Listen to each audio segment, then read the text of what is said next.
So after we posted the stacks video, we got a lot of questions regarding the use of the Halti and why I chose to use the Halti and how I was using it. So we thought, well, that's a good question. So today we have our friend Mr. Abel here. We're going to demonstrate how to put the Halti on, how to introduce a dog to it, and how to teach it to respond to the pressure, because that's basically what the Halti is. It just creates pressure on the muzzle, and why I'm using it actually for Abel in his rehabilitation with me. What this goes on is we're going to slip it over his muzzle, right? We're going to come around behind the ears here, clip it in.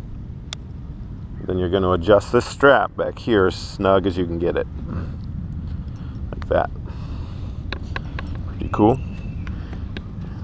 So what I'm going to do is actually clip the lead into this bottom ring here. Oh, thank you, buddy. I'm going to take off his slip lead, which he's had on, so we don't need that. And then this backup class, Abel, sit. Right, so this backup class is what's going to clip in to there. Right, so there you have the full setup.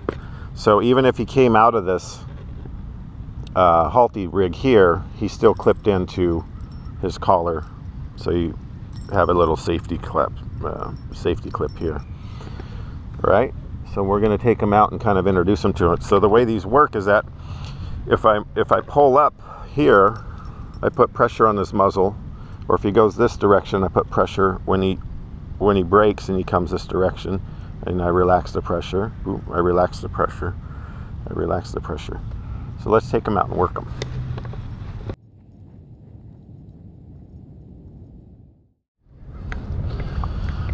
So I'm going to do the same thing I do with a slip lead. I'm going to let him go out. I put pressure on right there. He comes up and gives to the pressure. I relax the leash. Right here I want him to go into a sit, so if I put a little pressure upwards, it's going to guide his butt down. Let's go. So right here we'll do the sit. Good job, buddy. If I do a down for him, I can also put pressure here, Plutz. And he gives to the pressure. When he hits the deck, the pressure on the leash goes away, or the Halti pressure muzzle goes away. Pretty simple. Some dogs are going to fight it more than others. In those cases, you just have to understand that the dog's got to work through the process. For me, I just hold the leash, let the dog fight. The minute the dog stops fighting, I'm going to give him full relaxation on the leash, so he understands that no fighting means no pressure. There's a couple other things out on the market. There's something out there called a Halt, which is kind of a hybrid between a gentle leader and a Halti.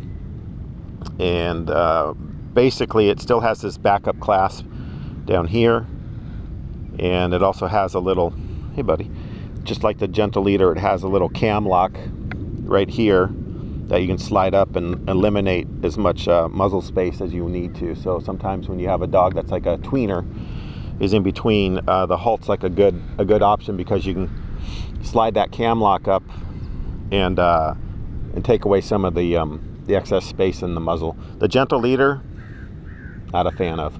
Had dogs get out of them. They have no backup clasp. The band's too narrow, pulls up into their eyes.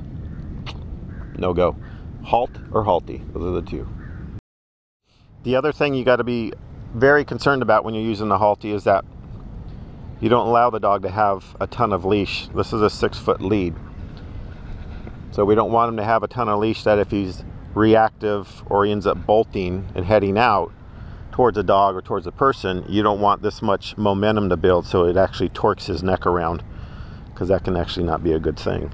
So if you see that when I'm working them, I tend to have the leash fairly short here, and I'm going to try and set him up in a situation where I don't have that instance where he can actually lunge out and create a bunch of momentum, so he hits the end of that line. That's the last thing we want to do with them.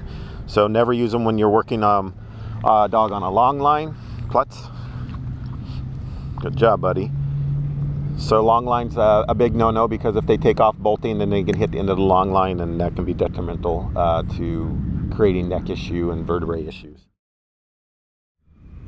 So that's the Halti. Hopefully that's enough information for you guys to kind of get an understanding of it, how to use it, and actually when to use it. It's really good for dogs that are very flighty. And again, not giving them a lot of leash but limiting their ability to go into flight, and it kind of ends up being like an autocorrector. Dogs that are big scent-driven dogs where they keep dropping their nose.